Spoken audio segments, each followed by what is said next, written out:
नमस्कार बंधु, आप सभी का मेरे इस YouTube चैनल पर एक बार फिर स्वागत और अभिनंदन। तो आज हम आपके लिए लाए वीडियो नंबर 3। किसके अंतर्गत? जो पिछली सीरीज हमारी चल रही है समुच्चय अवधारणा अर्थात सेट्स के ऊपर जो सीरीज चल रही है उसका तीसरा वीडियो लेकर मैं एक बार फिर आपके सामने हाजिर हूं। और इसमें मैं आपको प्रमुख रूप से बताऊंगा कि समुच्चय की विभिन्न समस्याओं को हल करने में वेन डायग्राम का कैसे प्रयोग कर सकते हैं, वेन आरेख का कैसे प्रयोग करेंगे। और इसकी शुरुआत मैंने वीडियो नंबर 2 में कर दी होगी, जैसा आपको याद होगा। तो सर्वप्रथम मैं आपको बताना चाहूंगा कि वेन डायग्राम क्या होता है, इसका सर्वप्रथम प्रयोग किसने किया था। तो देखिए इंग्लिश में मैंने लिख दिया है, हिंदी में इसकी साथ साथ कर दूंगा। तो देखिए कि Venn diagrams are the diagrams that are used to represent sets, relation between the sets and operation performed on them in a pictorial way। अर्थात इसका मतलब क्या है कि वेन डायग्राम अर्थात वेन आरेख वे आरेख हैं जिनके द्वारा विभिन्न समुच्चयों को व्यक्त किया जा सकता है, समुच्चयों के बीच संबंधों को व्यक्त किया जा सकता है, या समुच्चय के अंतर्गत होने वाली विभिन्न संक्रियाओं को व्यक्त किया जा सकता है। संक्रियाओं के बारे में आप पढ़ चुके हैं, जैसे समुच्चयों का मुझे यूनियन निकालना है, संघ निकालना है, समुच्चयों का सर्वनिष्ठ निकालना है, इंटरसेक्शन निकालना है, या समुच्चयों का अंतर या डिफरेंस ऑफ सेट्स निकालना है, पूरक समुच्चय निकालना है। इन सभी समस्याओं को व्यक्त करने के लिए हम वेन आरेख का प्रयोग कर सकते हैं। और मैं आपको बता दूं कि वेन आरेख का जो सर्वप्रथम प्रयोग किया था वो जॉन वेन नामक व्यक्ति ने किया था। और इनकी जो ड्यूरेशन है वो कोष्टक में दी गई है 1834 से 1883। और उन्होंने इसको व्यक्त करने के लिए किसका प्रयोग किया था? सर्किल्स अर्थात वृत्तों का प्रयोग किया था और आयत का प्रयोग किया जाता है। मैं थोड़ी देर में बताऊंगा आपके लिए। Venn diagram also called as a set diagram और a logic diagram showing difference sets operation such as intersection of sets, जिसकी मैंने चर्चा की थी कि विभिन्न संक्रियाओं को इसके द्वारा हल किया जा सकता है, व्यक्त किया जा सकता है। जैसे सर्वश्रेष्ठ निकालें दो सेटों का, यूनियन ऑफ सेट्स निकालें दो या दो से अधिक सेटों का हम यूनियन निकाल सकते हैं, डिफरेंस अंतर निकाल सकते हैं, पूरक निकाल सकते हैं।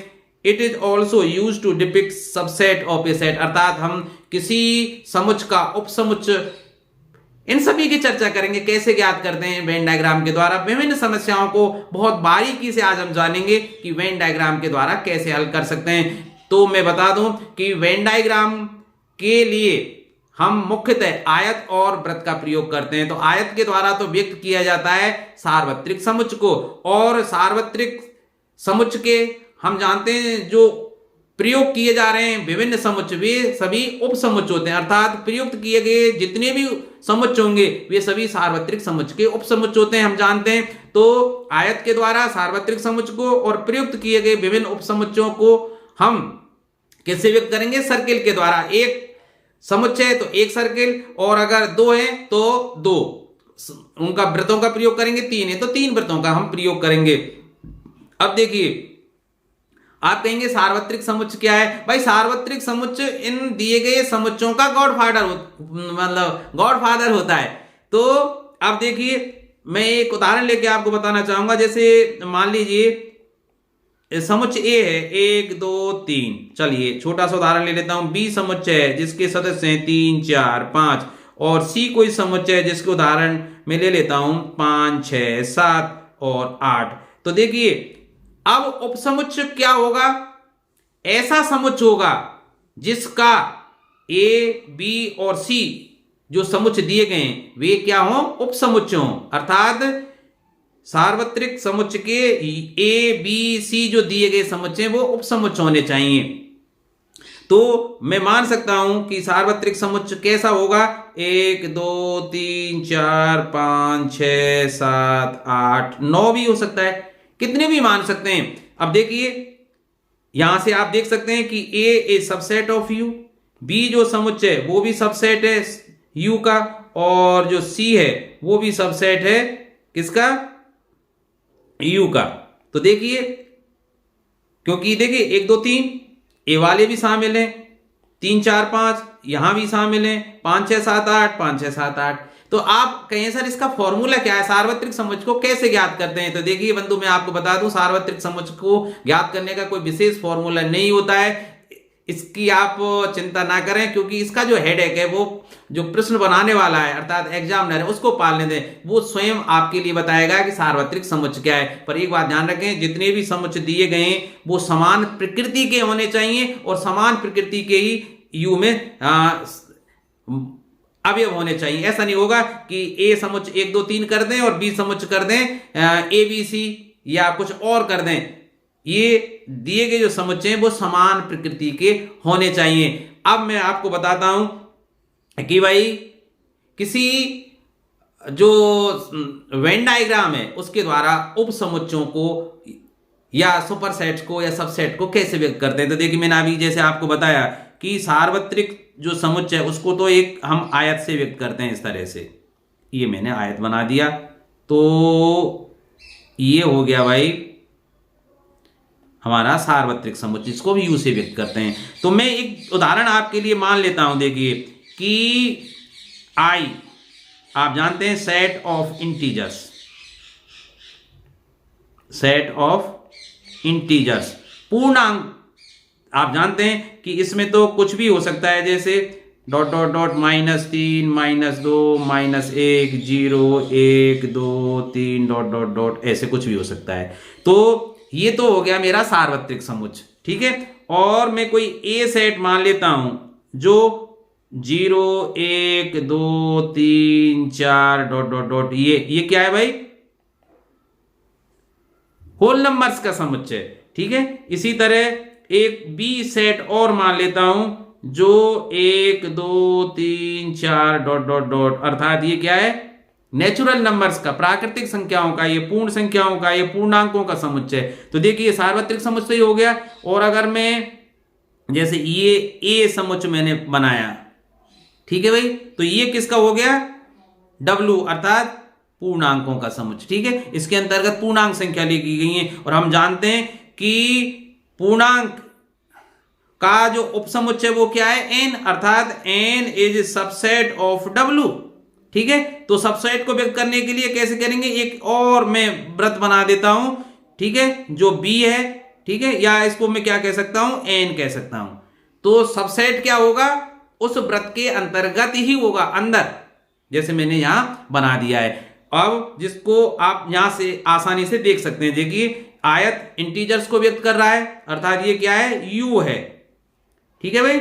और आप देख रहे हैं कि डब्ल्यू और डब्ल्यू के अंतर्गत क्या है, एन, क्योंकि N is subset of W, whole numbers, और whole numbers are subsets of integers.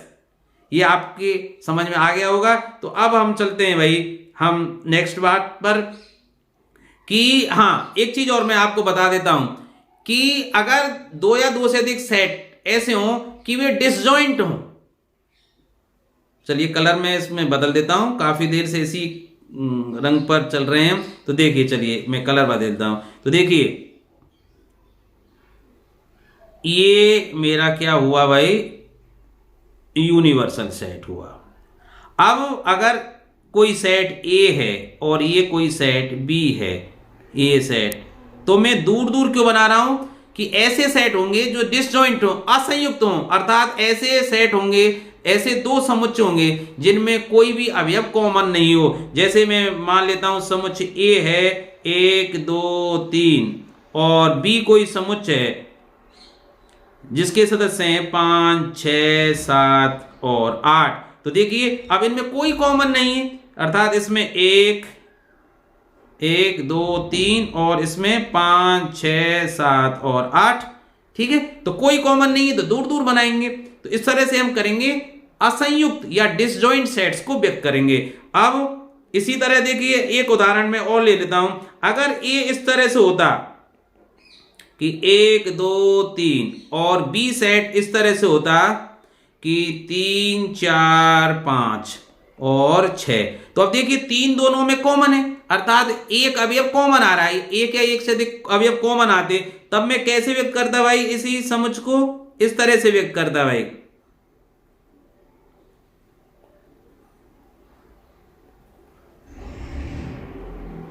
इस तरह से व्यक्त करता। अर्थात 1 2 यहां लिखा जाता, 3 यहां लिखा जाता और 4 5 6, 4 5 6।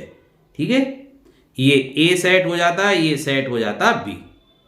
तो अब ये कैसे हैं भाई? डिसजॉइंट सेट्स नहीं है, यहां ए और बी में कुछ कॉमन है। अब मैं एक एक करके समुच्चय के अंतर्गत होने वाली विभिन्न संक्रियाओं को वेन डायग्राम के द्वारा कैसे व्यक्त करते हैं, अब आपके लिए विस्तार से समझाता हूं। अब आप मेरे साथ बने रहें और 1 सेकंड के लिए भी स्किप नहीं करेंगे। तो ठीक है, तो पहला है intersection of two sets in Venn diagram, अर्थात 2 समुच्चय दिए गए हैं, उनका मैं प्रतिच्छेद समुच्चय कैसे ज्ञात कर सकता हूं वेन डायग्राम के द्वारा। तो देखिए, जैसा वेन डायग्राम आपके सामने है, तो ये तो सार्वत्रिक समुच्चय हुआ, ये समुच्चय में मान लेता हूं ए और ये समुच्चय मान लेता हूं बी। अब जैसे मैंने अभी बताया था कि देखिए, मान लेता हूं समुच्चय कोई ए है, जैसे अभी उदाहरण लिया था, चलिए दूसरा ले लेता हूं, ए बी सी और ये डी, और बी कोई समुच्चय है जिसके अवयव हैं सी डी और ई। तो देखिए, इन दोनों में सी और डी दोनों समुच्चय ए और बी में कॉमन है। तो देखिए, सी और डी लिखे जाएंगे यहां, और ए और बी को मैं यहां लिख देता हूं और ई को यहां लिख देता हूं। ठीक है, अब आप देखेंगे कि ए के अंतर्गत जो लाल घेरा आप देख रहे हैं, वृत्त देख रहे हैं, इसके अंतर्गत ए बी सी डी आ गए, और बी जो गुलाबी रंग से पिंक कलर में है, आप देखिए सी डी ई आ गए। और जो ये एरिया है, इन दोनों का क्या है? इंटरसेक्शन है। ठीक है, तो ये जो एरिया हुआ, ये क्या है? A intersection C. तो आप जान गए होंगे कि 2 या 2 से समुच्चयों का प्रतिच्छेद समुच्चय वेन आरेख के द्वारा कैसे व्यक्त किया जाता है। जो छायांकित भाग है, आप देख रहे हैं, जो छायांकित एरिया बनाया है, या फिर मैं इसको ऐसे कर देता हूं, इस तरह से, ये जो आप देख रहे हैं, ये एरिया कौन सा है भाई? ये एरिया है ए इंटरसेक्शन सी को व्यक्त करने वाला। तो आ गई ना बात समझ में? तो चलते हैं हम अगली बात पर।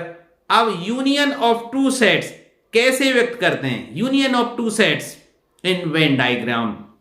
तो देखिए, वही इसी तरह देखिए, ये सार्वत्रिक समुच्चय हुआ U, ये समुच्चय मेरा A है, ये समुच्चय मेरा V है।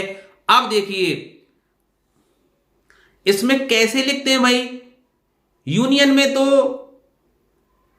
A समुच्चय के सभी सदस्य आ जाने चाहिए और B समुच्चय के सभी सदस्य आ जाने चाहिए, मिला के लिखते हैं ना।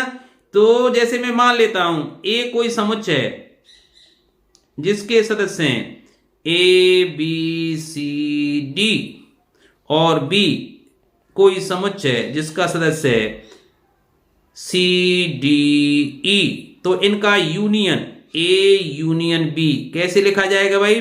A और B के सभी सदस्यों को मिला दीजिए भाई, मिलाकर लिखेंगे और रिपीट करते नहीं है। तो देखिए, A B C D E, ये आएगा ना। अब वेन डायग्राम में कैसे करेंगे भाई? अर्थात A और B का पूरा एरिया आएगा, अर्थात ये पूरा एरिया आएगा। इस तरह से मैं इस तरह से इसको छायांकित कर सकता हूं। A का पूरा एरिया आएगा, कॉमन एरिया आएगा, सब कुछ आएगा इसमें। ये जो मैं छायांकित कर रहा हूं, ये किसको व्यक्त करेगा भाई? ये A यूनियन B, अर्थात छायांकित करते समय हम ध्यान रखेंगे कि कौन सा एरिया A और B का समस्त एरिया कवर होना चाहिए। ठीक है, तो ये union of two sets in Venn diagram. अभी बने रहें, सरल सरल समस्याओं से लेकर मैं कठिनाई के उच्चतम स्तर तक आपको ले चलूंगा, आप चिंता ना करें। अब देखिए, difference of two sets in Venn diagram. Difference, अंतर कैसे निकालते हैं मैं छायांकित करूं उससे पहले आपको 2 उदाहरण लेके बताता हूं। तो देखिए, उदाहरण में लेता हूं, जैसे A कोई समुच्चय, जो मैं अभी ले रहा था उसी को ले लेता हूं। चलिए, ए बी सी डी और बी कोई समुच्चय है जिसके सदस्य हैं सी डी और ई। तो अगर मैं निकालूं ए माइनस बी, तो ए माइनस बी का मतलब क्या है कि ए के सदस्यों में से अर्थात ए बी सी डी में से घटा दीजिए सी डी ई, अर्थात अब ए माइनस बी में ए अंतर समुच्चय बी। तो कैसे निकालेंगे कि ए के समुच्चय में से बी में आने वाले अवयवों को हटा दीजिए, अर्थात ए समुच्चय के शुद्ध अवयवों को मुझे लिखना है। तो कौन कौन से हो जाएंगे भाई, रिपीट कौन से हुए, सी और डी, अर्थात मुझे सी और डी को नहीं लिखना है क्योंकि ये ए में भी है और बी में ही है। तो केवल क्या आएगा, ए और बी।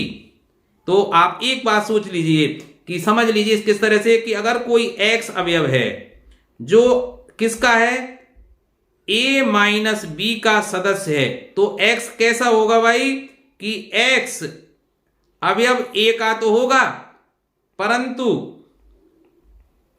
एक्स अवयव नहीं होना चाहिए बी का।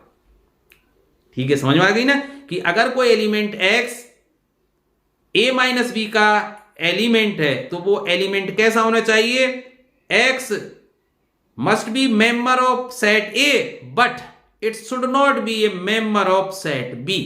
आई ना समझ में।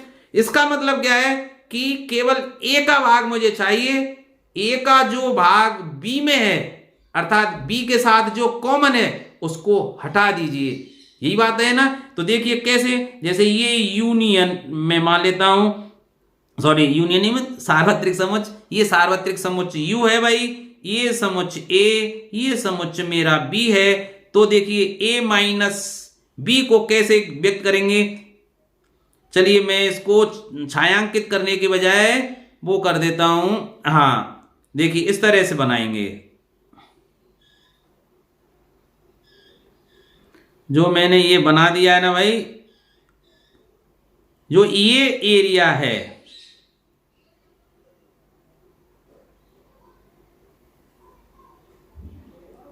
ठीक है भाई, जो ये एरिया आप देख रहे हैं ये कैसा होगा भाई, ए माइनस बी को व्यक्त करेगा, ए माइनस बी, ये जो एरिया है।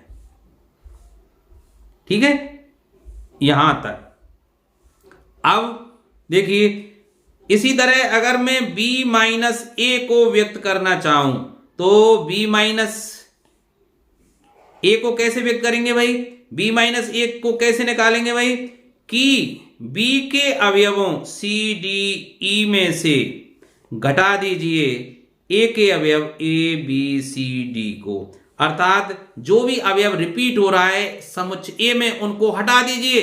तो C और D समुच्चय ए और समुच्चय ए में भी है तो केवल रह जाएगा E, अर्थात B माइनस ए कैसा होगा भाई, सेट B माइनस ए कैसा होगा, उसका अवयव कोई X है तो X किस प्रकार होगा कि वो B का तो अवयव होना चाहिए लेकिन वो ए का अवयव नहीं होना चाहिए। ठीक है भाई, इस तरह से कहेंगे। तो अब देखिए जैसे ये सार्वत्रिक समुच्चय है, ये सेट ए, ये सेट बी, तो बी माइनस ए को कैसे व्यक्त करेंगे भाई, ये एरिया होगा जो, देखिए इसको मैं छायांकित कर देता हूं इस तरह से, ये जो एरिया है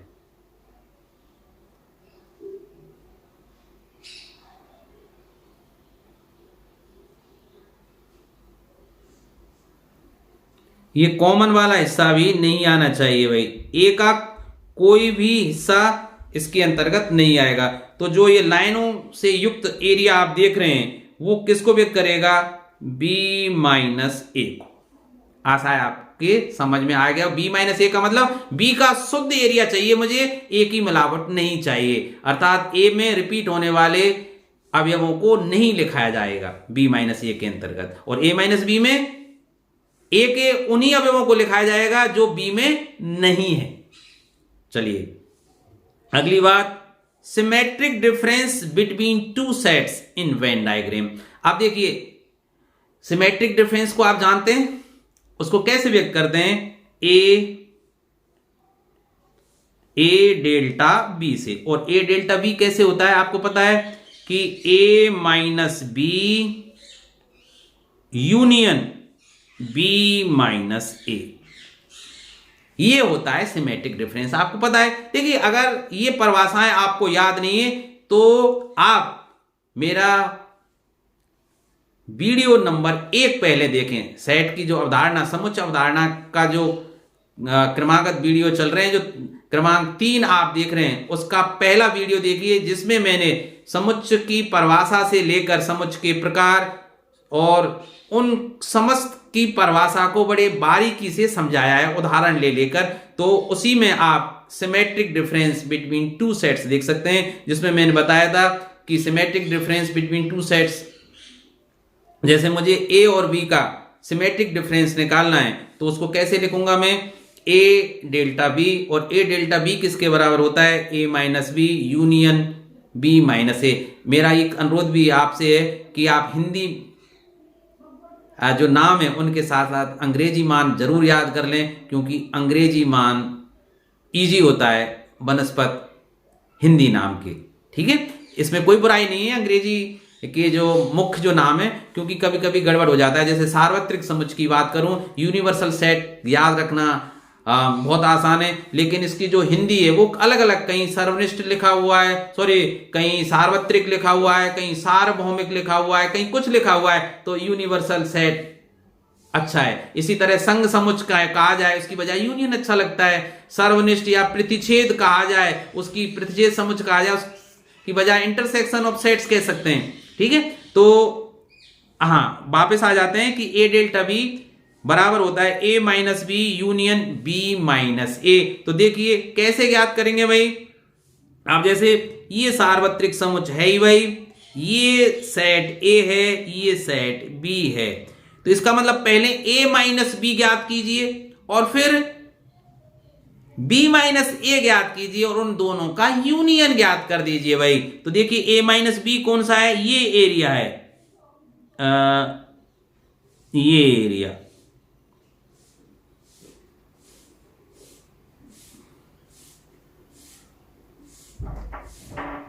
ये जो एरिया है वो ए माइनस बी है,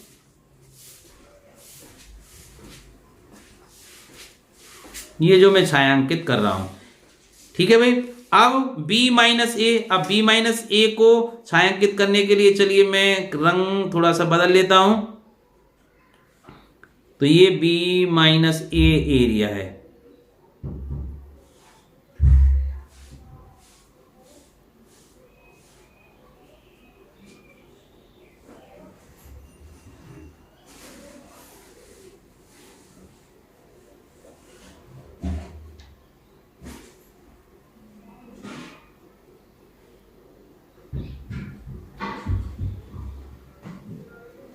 ठीक है भाई। ये जो एरिया है, अब तो देखिए ये तो a माइनस बी को व्यक्त कर रहा है और ये b माइनस ए, तो ये जो इंटरसेक्शन वाला ये रह गया ना भाई। अब इनका मुझे क्या लिखना है, यूनियन, अर्थात वो एरिया बताना है मुझे जो इसको व्यक्त करे, अर्थात a माइनस बी को भी कवर करे और b माइनस ए को भी कवर करे। तो इसके लिए कौन सा एरिया होगा, वो यहां से लेकर भाई, ये जो मैं बना रहा हूं ये यहां से लेकर इस तरह से, ये जो एरिया है ये पूरा का पूरा एरिया, ठीक है भाई, ये जो पूरा एरिया, केवल इसमें कौन सा एरिया नहीं होगा, जो इंटरसेक्शन का जो सफेद आप देख रहे हैं वो एरिया नहीं होगा, बाकी का पूरा एरिया कौन सा एरिया होगा, ए डेल्टा बी होगा। ये ए डेल्टा बी अर्थात symmetric difference of set A and B. ठीक है भाई,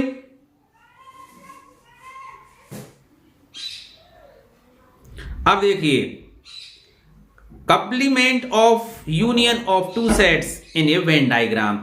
पूरक समुच्चय मुझे वेन डायग्राम के द्वारा व्यक्त करना है। अब पूरक समुच्चय के बारे में आप जानते हैं कि जिस समुच्चय का पूरक समुच्चय ज्ञात करना होता है उसके अवयवों को सार्वत्रिक समुच्चय से घटा दिया जाता है या निकाल दिया जाता है। जैसे मैं एक उदाहरण लेता हूं कि सार्वत्रिक जो समुच्चय, मान लीजिए सार्वत्रिक समुच्चय 1 2 3 4 5 6, ठीक है भाई, और ए कोई समुच्चय है जिसके सदस्य हैं 1 2 4 और 5।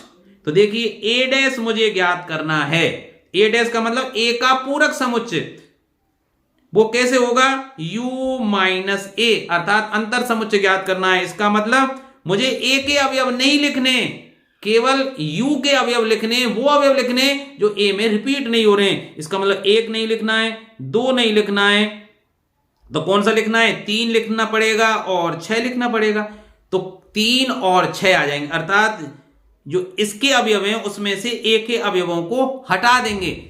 तो अब देखिए इसमें कैसे व्यक्त करेंगे। तो सबसे पहले जैसे अगर अकेला समुच्चय होता, तो जैसे अकेला होता तो मान लीजिए कैसे व्यक्त कर देते, ये सार्वत्रिक समुच्चय u हो जाता और ये a हो जाता।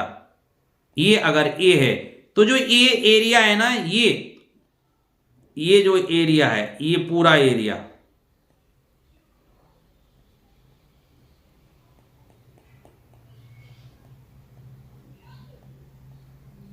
ये जो पूरा एरिया है वो किसको व्यक्त करता है, u माइनस ए को।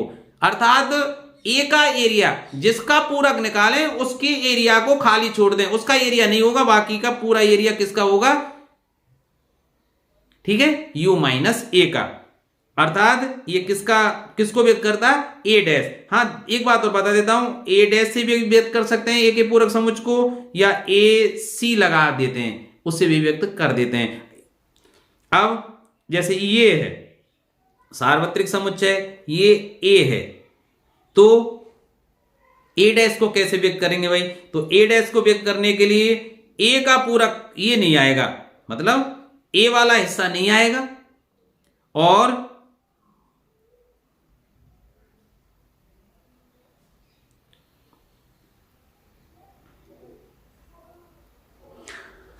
अब ये बात आपको समझ में आ गई। अब हम बात करते हैं सीधे सीधे complement of union of two sets in Venn diagram. मैं अभी तक बात कर रहा था एक की बात, इसका मतलब अब मैं किसको बताऊंगा आपके लिए,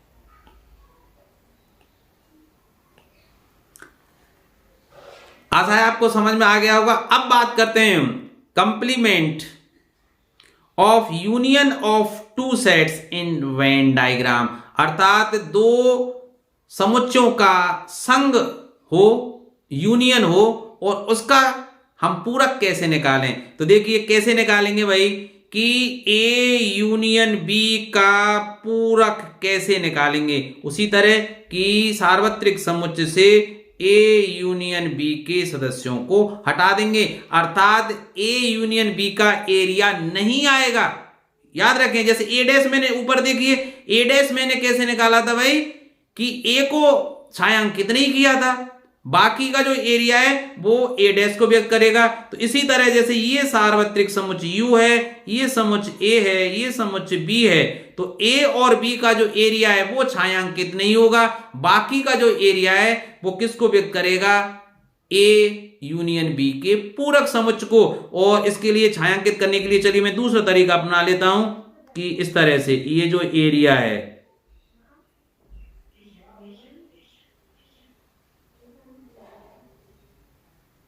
ये जो आप एरिया में छायांकित कर रहा हूं, थोड़ा सा बाहर निकल जाए तो इसको ये मत समझना भाई है,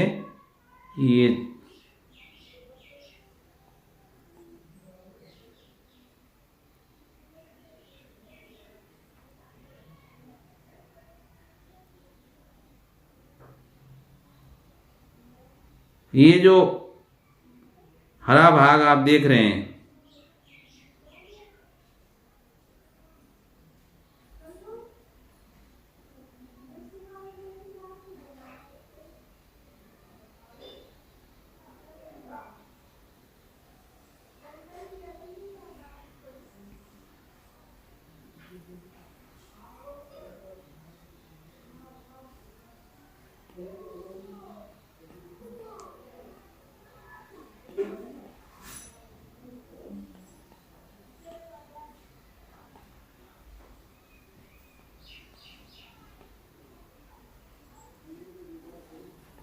ये जो एरिया आप हरा भाग देख रहे हैं वो किसको व्यक्त कर रहा है भाई?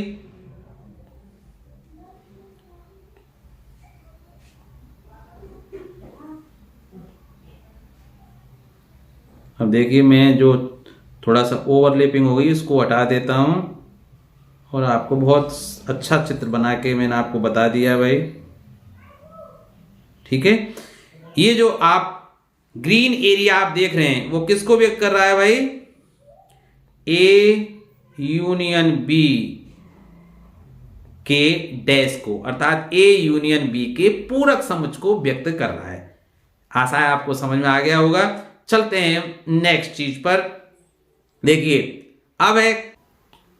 अब बात करते हैं हम complement of intersection of two sets in Venn diagram, अर्थात दो समुच्चयों का जो सर्वनिष्ठ समुच्चय होता है उसका पूरक समुच्चय कैसे ज्ञात करते हैं। अर्थात मुझे अब ज्ञात करना है कि ए इंटरसेक्शन बी का डैश, अर्थात सार्वत्रिक समुच्चय U से अब A इंटरसेक्शन B को हटा दीजिए। और जैसा मैंने अभी बताया था कि छायांकित कैसे करेंगे कि केवल जिसका पूरक ज्ञात कर रहे हैं उसको छायांकित नहीं करते हैं, उसके एरिया को छोड़कर पूरे भाग को छायांकित कर दीजिए।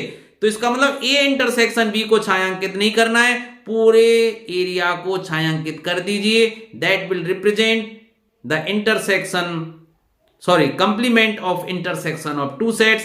तो यहां उसी तरह मान लेता हूं ये U है, ये सार्वत्रिक समुच्चय हो गया, ये सेट A और ये सेट B। तो अब मैं छायांकित करने के लिए उसी तरह चलिए कलर बदल लेता हूं, और कलर कौन सा लूं? चलिए कोई कलर अच्छा नहीं लग रहा आपको? चलिए कलर ले लेता हूं, चलिए पील नहीं ब्लैक ले लेता हूं। चलिए, तो ये जो एरिया होगा कौन सा भाई? अरे वो थोड़ा सा ये जो एरिया होगा ब्लैक जो आप देख रहे हैं, चलिए उसको बाद में सही कर देंगे, ये तो चलेगा। हाँ,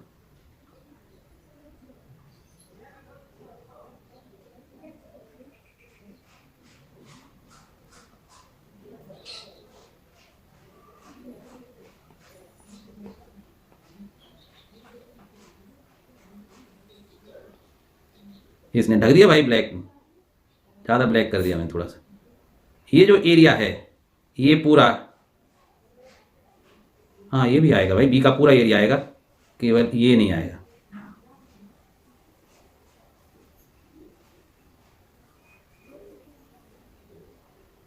हल्का लेना चाहिए था मुझे। तो देखिए, ये जो आप अब एरिया देख रहे हैं ये किसको व्यक्त करेगा भाई?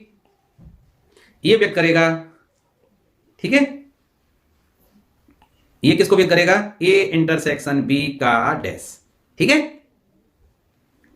अब कुछ मैंने चित्र आपको बनाकर दिए यहां रेडीमेड, और उनसे मैं रिपीट करा के बताता हूं आपको कि कैसे कैसे आप इसको याद रखेंगे। तो देखिए, कुछ चित्र अब आपकी स्क्रीन पर हैं जिनके माध्यम से आप पुनरावृत्ति कर लीजिए अब तक आपने क्या सीखा था। तो देखिए, ए यूनियन बी में भाई ए और बी का पूरा एरिया हम छायांकित करेंगे, जिसमें ग्रीन कलर से मैंने इसको भर दिया है, अर्थात छायांकित कर दिया है। तो ये किसको व्यक्त कर रहा है? ए यूनियन बी को, ये यू है। ठीक है भाई, सार्वत्रिक समुच्चय के द्वारा सार्वत्रिक समुच्चय को। अब ए इंटरसेक्शन बी अर्थात कॉमन ए यूनियन बी में तो ए और बी का पूरा एरिया आएगा, और इंटरसेक्शन में ए और बी का केवल कॉमन एरिया ओवेनिस्ट भाग आएगा। तो ए और बी का ओवेनिस्ट भाग आ गया है, ये जो एरिया है वो ए इंटरसेक्शन बी को व्यक्त कर रहा है। इसी तरह देखिए, अभी मैंने बताया था ए और बी का सिमेट्रिक। अब देखिए डिफरेंस, सिमेट्रिक डिफरेंस क्या होता है? A union B minus A intersection B. ठीक है भाई, अर्थात ए यूनियन बी पूरे में से, ये जो देखिए ए तो इसमें आ जाइए, ये ए यूनियन बी है, इसमें से अगर मैं इस एरिया को घटा दूं तो ये क्या कहलाएगा? Symmetric difference. और ये किसके बराबर है भाई?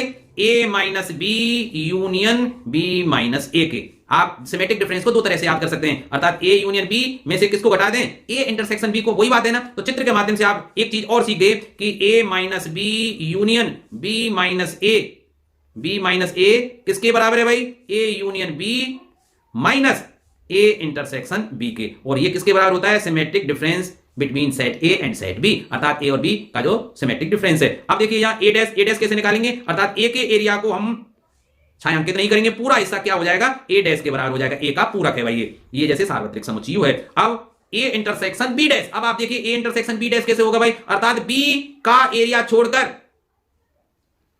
ठीक है, बी के एरिया को नहीं कॉमन करेंगे, मतलब छायांकित नहीं करेंगे बी के एरिया को, तो ये तो बी डैश हो जाएगा। और ए इंटरसेक्शन अर्थात अब पूरे को क्यों नहीं किया है, क्योंकि उस एरिया को लेंगे जो ए के साथ भी हो, अर्थात पूरा। देखिए अगर केवल बी डैश पूछता तो बी डैश को छोड़कर पूरे एरिया को हम छायांकित कर देते, ग्रीन कलर से कर देते, लेकिन इसमें क्या पूछा है, ए इंटरसेक्शन बी डैश अर्थात बी डैश के साथ साथ ए के साथ जो कॉमन हो, तो ये पूरा था तो ए का कॉमन ये आ जाएगा, तो ये किसको भी करेगा, ए इंटरसेक्शन बी डैश का। इसी तरह ए डैश इंटरसेक्शन बी, तो ए डैश के एरिया को छोड़कर और बी का जो हिस्सा रह जाएगा वो कौन सा रह जाएगा, ए इंटरसेक्शन बी। क्योंकि आप देखिए सोचिए बी तो ये है, बी पूरा आ जाता और ए डैश में ए को नहीं लिखते, बाकी का ये जो ये हिस्सा भी होता पूरा होता, ये इस तरह से होता ना। लेकिन इसमें क्या पूछा है, ए डैश के साथ बी का जो एरिया कॉमन है, केवल कॉमन एरिया को, तो बी के कॉमन एरिया जिसमें सारा शामिल था, तो इसी एरिया को शामिल करके नहीं, ये क्या आ गया भाई, ए डैश इंटरसेक्शन बी। बात आसान है, आपको समझ में आ गई होगी। अब देखिए ए यूनियन बी डैश, अब बी डैश के साथ ए का यूनियन लेना है, तो सीधी सी बात है केवल बी डैश का एरिया रह जाएगा, यूनियन में तो वो हिस्सा सबका सब आ ही जाएगा, क्योंकि ये पूरा हिस्सा, ठीक है, ये समझ में आ ही गया होगा। अभी बताया था कि इंटरसेक्शन ऑफ, बताया ना, तो देखिए ए डैश यूनियन बी डैश, ये अभी बताया था ना कि दो समुच्चों का इंटरसेक्शन का कंप्लीमेंट कैसे निकालते हैं, पूरक कैसे निकालते हैं। तो ए इंटरसेक्शन बी के एरिया को छोड़कर सब ग्रीनिश कर दिया, छायांकित कर दिया, और वो किसके बराबर होता है, A dash union B dash के। तो ये वैसे भी डी मॉर्गन थ्योरम है भाई, ठीक है, ये डी मॉर्गन थ्योरम है, इसको आप वैसे भी याद कर लें। और कैसे याद करेंगे मैं लिख देता हूं, चलिए यहाँ कहां लिखूं, यहाँ लिख देता हूं। ये दो तरह से याद कर सकते हैं कि ए यूनियन बी का डैश किसके बराबर होता है, A dash intersection B dash के। इसी तरह दूसरा कि ए इंटरसेक्शन बी का डैश अर्थात ए इंटरसेक्शन बी का पूरक समुच्चय किसके बराबर होता है, A dash union B dash. ठीक है भाई, ये दोनों आपको वेन डायग्राम के द्वारा आसानी से समझ में आ गए होंगे। किसकी थ्योरम है दोनों, डी मॉर्गन थ्योरम है भाई। तो देखिए अब तक मैंने जो पढ़ाया है उसका क्विक रिवीजन मैं आपके लिए कराता हूं। Operations of sets and Venn diagram, अर्थात वेन डायग्राम के द्वारा समुच्चयों के अंतर्गत होने वाली विभिन्न संक्रियाओं को कैसे व्यक्त करते हैं। तो देखिए सेट ए, इसमें केवल किसको हाईलाइट किया गया है, किसको छायांकित किया गया है, सेट ए को, अर्थात केवल उन्हीं सदस्यों को छायांकित किया गया है जो समुच्चय ए के सदस्य हैं। अब यहां दूसरे में आइए, यहां क्या है, A dash is the complement of set A, अर्थात ये क्या है, समुच्चय ए का पूरक समुच्चय, और इस पूरक समुच्चय में उन सदस्यों को दिखाया गया है जो ए के सदस्य नहीं, अर्थात सार्वत्रिक समुच्चय के केवल उन्हीं सदस्यों को दिखाया गया है जो समुच्चय ए के सदस्य नहीं है। अर्थात ए डैश किसके बराबर है भाई, यू माइनस ए। ये किसको रिप्रेजेंट करता है, उन सदस्यों को रिप्रेजेंट करता है जो समुच्चय ए के सदस्य नहीं है, अर्थात सार्वत्रिक समुच्चय के उन सभी सदस्यों को रिप्रेजेंट करेगा जो समुच्चय ए के सदस्य नहीं है। इसलिए देखिए ए का जो भाग है, अर्थात ए को प्रदर्शित करने वाले वृत्त को मैंने बिल्कुल खाली छोड़ा है, बाकी को छायांकित कर दिया है। समझ में आ गई ना भाई, तो ये ए डैश हुआ। अब यहां देखिए थर्ड वाले में देखिए कि दो सेट्स हैं ए और बी, ये एक दूसरे को ओवरलैप नहीं कर रहे हैं, प्रतिच्छेद नहीं कर रहे हैं। क्यों, क्योंकि ये डिसजॉइंट सेट्स हैं, अर्थात असंयुक्त समुच्चय। असंयुक्त समुच्चय किसे कहते हैं, ऐसे दो सदस्य जिनका कोई भी अवयव उभयनिष्ठ ना हो, अर्थात कॉमन ना हो, ठीक है, इसलिए एक दूसरे को प्रतिच्छेद नहीं कर रहे हैं। तो A and B are disjoint sets, असंयुक्त समुच्चय हैं ए और बी। यहां देखिए समुच्चय ए के अंदर बी समुच्चय को दिखाया गया है। It means B is proper subset of A, अर्थात बी समुच्चय ए समुच्चय का उपसमुच्चय है। ठीक है, अब ये क्या है भाई, जो फिफ्थ है, ये फोर्थ था भाई, ये जो फिफ्थ है उसमें क्या दिखाया गया है, ए इंटरसेक्शन बी, अर्थात केवल उन्हीं सदस्यों को हाईलाइट किया जाएगा जो समुच्चय ए और समुच्चय बी में क्या है, ओवेनिस्ट हैं। ठीक है, अर्थात अगर कोई एलिमेंट एक्स है तो जो किसका सदस्य है, ए इंटरसेक्शन बी का, it means x must be member of A and x member of B. ठीक है भाई, इसका मतलब ए, भाई आप जानते हैं ए इंटरसेक्शन बी को कैसे व्यक्त करते हैं, x is such that x is member of A and x is member of B, अर्थात उन सदस्यों को लिखा जाएगा, उन सदस्यों को छायांकित किया जाएगा जो समुच्चय ए और समुच्चय बी में उभयनिष्ठ हैं, दोनों के अंतर्गत हैं, जैसे ये एरिया दिखाया गया है। ठीक है भाई, यहां देखिए A union B, A union B में समुच्चय ए और समुच्चय बी दोनों के अवयवों को छायांकित किया जाएगा, इसलिए समुच्चय ए को व्यक्त करने वाले वृत्त और समुच्चय बी को व्यक्त करने वाले वृत्त दोनों को ही मैंने क्या कर दिया है, छायांकित कर दिया है।